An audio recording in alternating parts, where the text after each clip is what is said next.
Duterte had just arrived back in Manila at the international airport from a trip to Hong Kong, where he'd actually been campaigning for, amongst overseas Philippine workers, for candidates who are running in May's midterm elections here. He's 79 and in ill health. He stepped down after his term in office in 2022, but he's still a very strong political figure, still very popular with swathes of the population.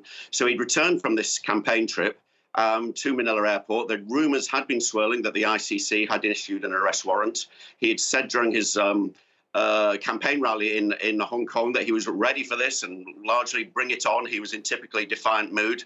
And the Philippine authorities have arrested him at the airport this morning, saying that they're acting on a warrant from Interpol, which is in turn putting in place, following up on the arrest warrant issued by the ICC for crimes against humanity. Now, you say that he's campaigning to run for office once again, so maintaining a certain level of support in the country, but arrested there by the authorities. Can you remind us exactly what he's accused of, and indeed overall what people there in the Philippines think of him? Yes, sure. Well, he is a highly divisive figure. He became president in 2016, very largely backed by his claims on the campaign trail that he would lead an extremely violent crackdown on drugs, the drugs business, which he said was a curse on Philippine society. During his campaign speeches, he regularly said that we will kill you if you deal in drugs.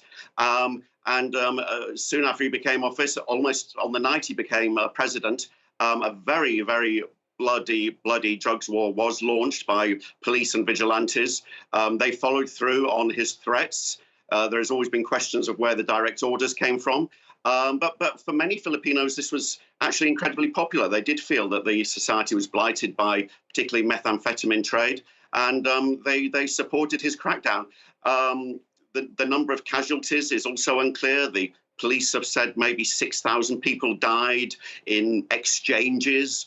They're rather vague about it. Human rights groups say it could be tens of thousands. He stepped down from the presidency in 2022.